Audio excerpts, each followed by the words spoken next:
If you've ever watched a bird land on your feeder, pause, and then turn away, it can feel strangely personal. The food is right there. Your garden is quiet. And still, the bird angles its body away, looks past the seed, flicks its head, and waits. It almost feels like rejection. But that small movement may be something very different. It may be a survival test, not a dramatic one, a quiet one. Is this place safe enough to trust for the next 3 seconds? Is that movement predictable? Is that shrub cover or a place a predator could hide? Is that bright patch open sky or a dangerous window reflection? Can I eat here and still get out fast if I need to? A bird turning away is often not saying no. It may be gathering the information it needs before saying yes. And once you see that, a lot of everyday backyard bird behavior starts making more sense. Why a bird lands and leaves. Why it seems nervous at one feeder but relaxed at another. Why it comes when you're inside but hesitates when you step out. Why the same garden can feel welcoming one week and risky the next.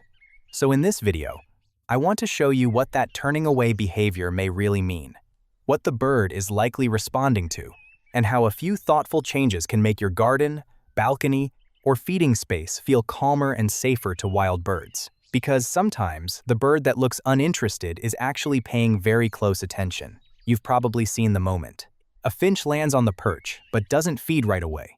A sparrow drops in, takes one seed, then turns its body away and scans. A robin on the balcony rail looks off to the side instead of at you.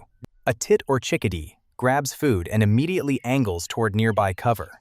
It's easy to read these moments as nervousness, fussiness, or lack of trust in the simple emotional sense. Maybe the feeder is wrong. Maybe the bird doesn't like this food. Maybe I scared it. Maybe it just isn't interested. Those explanations are not crazy.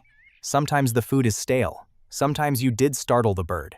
Sometimes a species truly prefers a different feeder style or food type, but very often the surface-level explanation is too small for what's actually happening. A wild bird at a feeder is never only feeding. It is feeding while measuring risk. In behavioral ecology, that trade-off has a name: vigilance. The animal needs energy, but it also needs to stay alive long enough to use it. For birds, especially small ones, those two needs are tightly linked. A feeder can be rich in calories and still feel unsafe. A balcony rail can offer a perfect landing spot and still expose the bird to cats, hawks, glass, human movement, or the pressure of a dominant bird nearby. That means the pause, the side glance, the turned back, the angled body, are often part of the feeding event, not a refusal of it. Backyard translation. When a bird turns away, don't assume the bird has judged your feeder and rejected it. Ask a better question. What is it checking? The first thing it may be checking is the wider scene. Many birds don't inspect the world the way we do. We tend to stare straight at what matters. Birds often gather information by turning, tilting, and using different parts of their visual field. With eyes placed more to the sides of the head, many species have excellent awareness around them, but they still need to angle the head and body to judge distance, movement, escape routes, and threats. That means a bird that appears to be looking away may actually be seeing more, not less. This is one reason birds so often feed in bursts. Look, grab, scan, listen, reposition, feed again. It's not indecision. It's risk management. And there's another layer. Body direction can be practical. A bird may angle away from the feeder or from you because that position gives it the fastest launch path toward cover. If the safest exit is the shrub behind it or the tree off to the side, it may keep its body aligned for quick escape even while feeding. From our point of view, that can look cold or avoidant. From the bird's point of view, it's simply efficient. Backyard translation. If your feeder sits in a wide-open space with no nearby refuge, birds may look more hesitant, turn more, and feed more briefly. If it's buried deep in dense foliage, they may also hesitate because cover can become an ambush spot. The sweet spot is often close enough to save cover that a bird can reach it quickly, but not so tucked in that a predator can hide beside the food. A nearby shrub, small tree, or open-branched plant can make a huge difference. Now, here's the part that changes the feeling of this behavior. When a bird turns away from you, it may not be withdrawing connection. It may be deciding whether your routine is predictable. Birds learn patterns, not in a sentimental storybook way, but in a very practical survival sense. They notice when the same door opens at the same time each morning. They notice which person moves slowly and which one approaches directly. They notice whether the feeder is usually replenished without disturbance, or whether every refill comes with noise, looming movement, or a dog bursting into the yard. They notice whether the balcony is calm at sunrise and crowded at noon. Over time, wild birds can become more tolerant of repeated, non-threatening routines. That isn't trust in the way we talk about pets. It's learned safety. The bird has enough experience with your space to reduce its escape distance a little, not because it forgot danger, but because it updated the probabilities. So if a bird lands, turns away, watches you from the side, and then stays, that may be a meaningful moment. The bird is not ignoring you. It is including you in the calculation and deciding you are predictable enough for now. Backyard translation. Consistency helps more than intensity. Slow movements help more than attempts to get closer. Refill feeders on a stable routine if you can. Avoid walking straight toward a feeding bird if there's no need. If you want to observe more natural behavior, stand still or watch from indoors rather than hovering near the feeder. To a bird, direct approach and direct stare can feel more threatening than quiet presence. And sometimes, the turned-away posture isn't about you at all. It's about other birds. Backyard feeders are social spaces, and not always peaceful ones. A bird may angle away because it is tracking a dominant individual. It may want the food, but it also wants to avoid conflict. If you've seen a bird arrive, hesitate, look off to the side, then leave just as another bird swoops in. You've watched a social decision, not a feeding failure. This matters because people often blame themselves or the food when the real issue is crowding. Some species tolerate close feeding better than others. Some individuals are simply bolder. Younger birds may look awkward and uncertain. Subordinate birds often wait, circle, grab quickly, or feed from the edge. What looks random can be social pressure in motion. Backyard translation. If your feeder becomes a bottleneck, add space rather than just more seed. A second feeder, a short distance away, especially at a different height or in a slightly different style, can reduce conflict.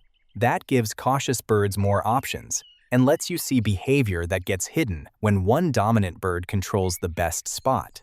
Then there's season, which quietly changes almost everything. A bird in deep winter may accept more risk for calories. A bird during breeding season may be more watchful because it has a nest nearby. A parent carrying food will often look extra alert because stopping to feed is only one task among many. During molt, when birds replace feathers, they can be more conservative and less flashy in their movements. Juveniles often seem uncertain because they are still learning what is safe, what food is worth taking, and how close is too close. So if a bird suddenly seems more cautious than it was a month ago, that doesn't automatically mean you did something wrong. The bird's internal pressures may have changed. Backyard translation. Compare behavior to the season, not just to your expectations. If visits shift earlier or later in the day, if birds feed more quickly, if they spend more time in cover, if certain species disappear for stretches and then return, seasonal ecology may explain more than personal trust ever could. A calmer observer sees more accurately. There's also a detail many people miss. Sometimes, turning away is actually a better way for the bird to inspect the food. Birds often examine objects with one eye at a time, tilting or angling the head to use the sharpest view for that task. That means the bird that seems to be not looking at the feeder may be evaluating the seed, the perch, or the opening from a more useful angle. On top of that, many birds are listening as much as they are looking. The soft sound of another wing beat, a leaf movement, a cat caller, the alarm notes of nearby birds, even the wrong kind of silence can matter. To us, feeding looks visual. To a bird, it is a full-body information event. Backyard translation. Don't rush to fix a feeder because birds hesitate for a few seconds. Watch the full pattern. Do they eventually feed? Do they return? Do they take one seed and move to a nearby perch to handle it? That is normal for many species. The better question is not, why didn't it eat instantly? But what happened before, during, and after the hesitation? And here is the emotional reframe I think matters most. The bird turning away is not withholding approval. It is trying to eat without making a fatal mistake. That sounds stark, but it is the truth of a small wild life. Every feeder visit is a negotiation between need and danger. Every pause is a check on the world. Every angled body is a statement about escape, distance, memory, sound, weather, and the possibility of being surprised. Once you see that, disappointment softens. The bird is not being ungrateful. It is being alive in the way wild animals have to be alive. And that understanding can make you a better backyard supporter, because now your job is not to win affection. It is to reduce unnecessary risk. So what actually helps? One of the most helpful changes is safer placement. Give birds a route to cover, but avoid creating a trap. If a feeder is too isolated, many birds will use it nervously. If it's pressed into thick hiding cover, predators may benefit too. Think in terms of a quick retreat path, clear sightlines, and no easy ambush. Another powerful change is reducing sudden disturbance. If birds flush every time a certain gate slams, a chair scrapes, or you step straight out onto the balcony, the space becomes less predictable. You don't need to become silent and invisible. You just want your presence to be legible. Move steadily, refill calmly. If possible, avoid standing over the feeder during busy feeding times. Cleanliness matters more than many people realize. A bird that lands and turns away repeatedly may be responding to more than fear. Wet seed, old seed, clumped food, mold, droppings, and greasy buildup can all make a feeder less attractive and less safe. Regular cleaning and dry. Fresh food do not just improve hygiene, they improve confidence in the site. If the feeder has gotten soaked or fouled, refresh it rather than assuming the birds have become picky. Spacing matters too. If your birds seem jumpy, check whether the problem is not danger from you, but pressure from each other. A little extra distance between feeding points can change the whole emotional tone of a garden. Suddenly, the shy birds stop hovering on the margins. The constant turning becomes shorter, calmer, more purposeful, and window safety is a big one. Sometimes, a bird keeps angling oddly, avoiding one side of the feeder, or exploding away in panic because the real problem is not the food at all, it's glass. Reflections can look like open sky or habitat and create a serious collision risk. If a feeder is near a window, make the glass visible with effective external markers, screens, or other collision prevention, and pay attention to patterns. If birds keep startling at the same approach line, believe the pattern. There's also something simple but easy to overlook. Watch the body language before you walk closer. A bird that is relaxed enough to feed will still scan. That's normal. But if the posture looks stretched, frozen, low, frantic, or repeatedly aborted, the bird is telling you the threshold has been crossed. Give it back some space. Now, not every turned-away bird is just doing normal vigilance. Sometimes the pattern does deserve closer attention. If birds across multiple days land and immediately leave without feeding, check the basics. Has the seed spoiled? Has rain gotten in? Is the feeder blocked or sticky? Has a predator begun visiting the area? Outdoor cats, regular hawk passes, even a squirrel monopolizing the feeder can change bird behavior fast. If birds seem unusually frantic near windows, or if you find feather marks on glass, that's not ordinary feeder caution. That's a preventable hazard asking for action. If an individual bird appears fluffed and inactive for long periods in warm weather, keeps its eyes partly closed, breathes with an open beak while at rest, or seems weak or unbalanced, that goes beyond normal vigilance. The key is not to panic at every pause, but to learn the difference between alertness and distress. And if birds suddenly vanish altogether, the cause is often local and practical, not mysterious.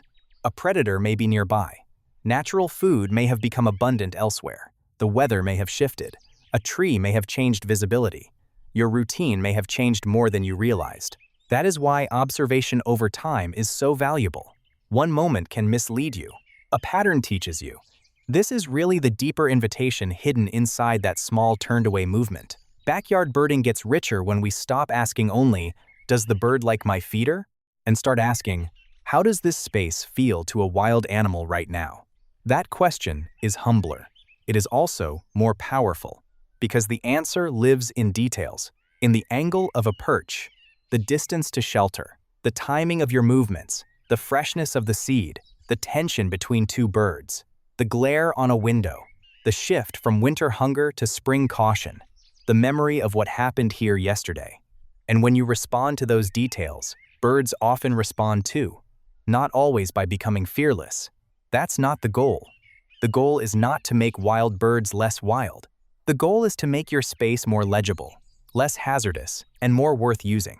So the next time a bird lands, turns away, and pauses, try not to read that moment as refusal. Read it as intelligence under pressure, a tiny life checking the world before committing to it, a decision being made in real time. In that pause, the bird may be watching far more than you think. If you've seen this in your own garden or balcony, I'd love to hear what the moment looked like. Did the bird eventually feed? Was there a cat nearby, a window reflection, a dominant bird, or just a pattern you only understood later? Share your story in the comments. And if you enjoy this kind of deeper, science-backed look at ordinary bird behavior, subscribe and stay with us. There is a lot more happening in your backyard than first meets the eye.